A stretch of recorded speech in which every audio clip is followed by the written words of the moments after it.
Delmarva Today with Don Rush. The image of black women in American society has often been exclusively through stereotypes. Welcome to Delmarva Today. This is Don Rush. And breaking through those images can be extremely difficult. Tamara Winfrey Harris has written a book entitled Sisters Are All Right, Changing the Broken Narrative of Black Women in America. And we have her on the phone this morning. Welcome to the program. Thank you so much for having me. So I think when I first off, I want to start with the 3 and perhaps 4 stereotypes that you talk about, because once one becomes aware of them as one looks in at the media portrayals of black women, they suddenly seem to emerge very quickly. Describe for me those images, stereotypes. So most of those images are rooted in American chattel slavery. And so to make the enslavement of black women conscionable, so we were positioned as one hypersexual, so that's a Jezebel stereotype. So, we were used to breed new property and raped routinely. So the idea that we are, hypersexual and seductive and, became to be pervasive. Then there's the stereotype that we are harder and hardier and stronger than other women, perhaps masculine, aggressive, the sapphire stereotype, because obviously black women had to work in fields and work alongside men. And there's the idea that black women should be servile and subordinate, the mammy stereotype, that we are built for servitude because, that was our lot in life at the time.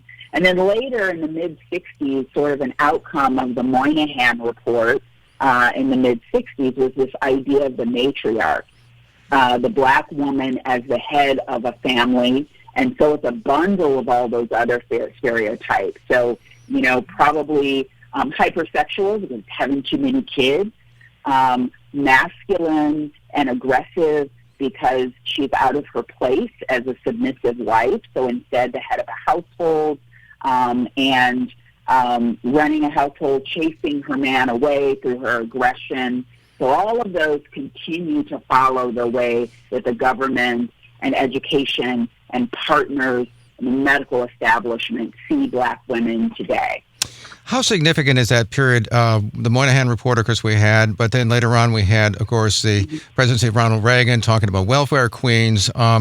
There's almost a modern stereotype of black women and how, particularly being responsible for the family, period, and nobody else but black women. Exactly. And here's something that I find surprising about the Moynihan report is that it was written before the Civil Rights Act was even signed. So, for instance, my paternal grandparents in Mississippi could not vote, but that report said that the thing that most endangered black families were black women serving as the heads of households. So imagine that. So from that time on, black women, and Ronald Reagan picked up a lot of the language of that report, the thing that is causing all of the problems in the black community, the violence, the poverty, educational gaps, is now laid on the shoulders of black women instead of centuries of systemic racism. Let me ask you this. How have black women then responded to these types of stereotypes that they obviously have to live with in this society? Mm-hmm. So, one thing that, there is some truth, I guess, to the strong black woman stereotype in that black women have had to be resilient. But just because you've had to be doesn't mean you should be, so that you should withstand some of those things. But I think the other byproduct of that is that, and Melissa Harris Perry actually describes this very well in her book, Sister Citizen. She talks about black women being in a crooked room. You're in this crooked room in front of a funhouse mirror, and you have to figure out how to right yourself and stand straight. But you're doing that in front of this warped image. And so black women struggle with that warped image every day. So we have to work to extract our authentic selves from these 400 years of warped bias that is fed back to us every day. Because one of the things, as a matter of fact, I was reading about African-American women in these reality shows, and one of the observations that some of them make is that they have to be very conscious about how they act in front of the camera because they could fall into these kinds of stereotypes. And I think there was a quote you have about white men, in which white men have this freedom where they don't have to overthink every single thing. And I can say as a white man that is quite true. What about that conscious? Really, what about that consciousness that you have to be aware of how people are perceiving you, even as you're trying to be yourself? One Black woman in the book described as, I feel like when I walk into a room or when I walk into my workplace, I'm carrying all those stereotypes on my back.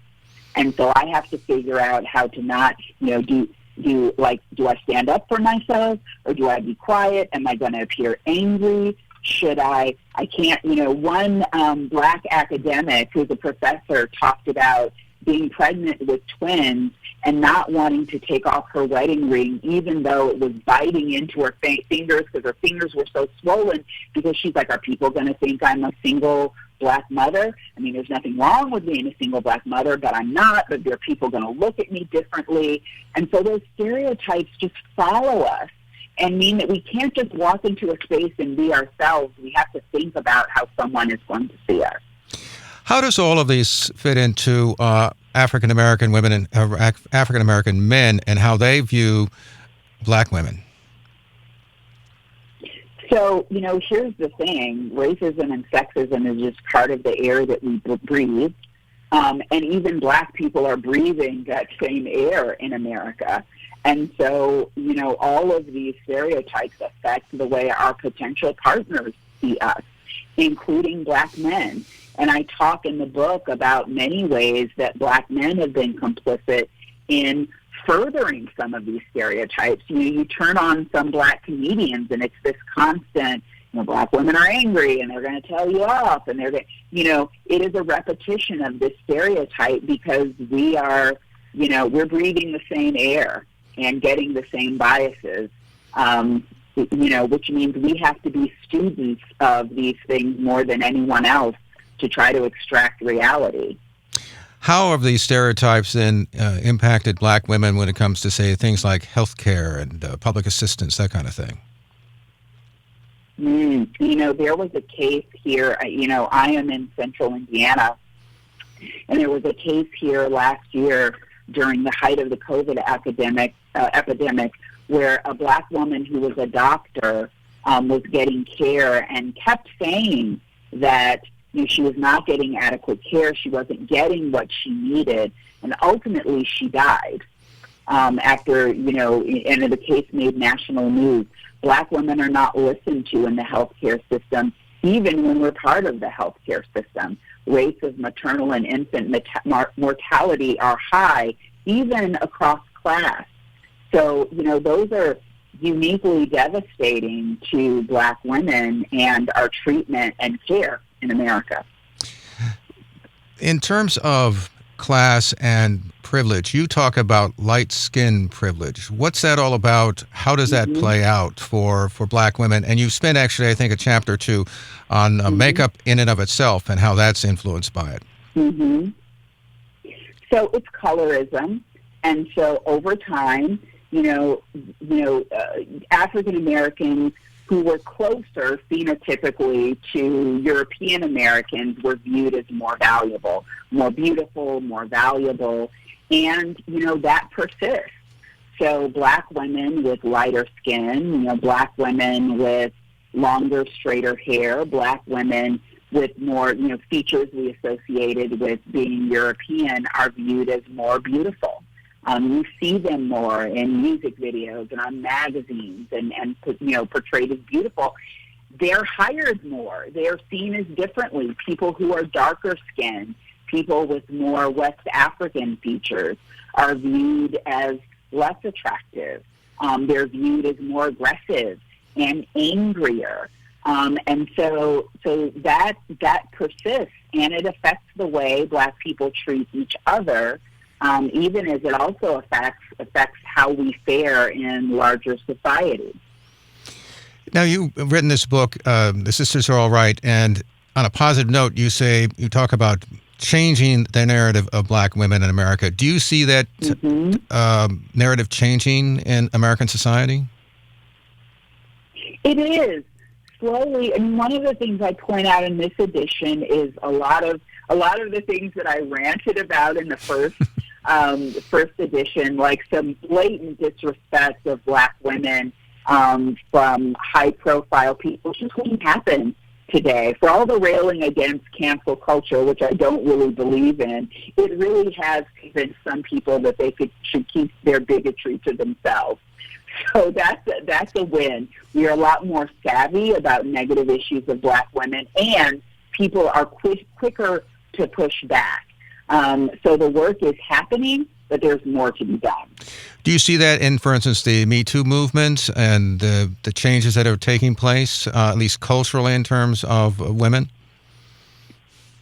It is, and I think part of it is there are more black women whose voices are being elevated, not just in my book, but if I think of even 2008, around the beginning of the Obama presidency, when, before that, when you thought of the people that you see on television and on radio who were reporting news and talking about the news, the people who were writing about black women, the people who were in newsrooms, it was not as diverse. Now I can think of many black women who are out telling our stories, and I think that gradually changes the way our stories are told and allows us to tell them without that filter of bias. What do you make of all of this in terms of the kind of political era that we're now moving through? Obviously, we had the 4 years of Donald Trump. We still have a movement out there. What do you make of all this milieu that we see, particularly in terms of how it relates to black women? The thing that I have been thinking about is how important media literacy is for a lot of reasons. And I hope we are going to hear more about that in schools. And it is more important than ever that people know how to recognize false misinformation and know how to find correct information. And not just about black women, but about everything that is happening in our lives. It is harder to avoid misinformation, and that is why we have to keep working, and black women have to keep shouting our stories above kind of this din of misinformation that people are constantly fed. So you think that there's a reckoning in a short period of time coming in terms of how we view each other then? I think there's a reckoning coming, but I also think there is strong pushback to that reckoning. So we have to be even more vigilant than we have been. We've been speaking with Tamara Winfrey Harris. She has written a book entitled Sisters Are All Right, Changing the Broken Narrative of Black Women in America. We appreciate you taking the time to talk with us this morning. Thank you so much. Thank you for having me. This has been Delmarva Today. I'm Don Rush. Thanks for listening.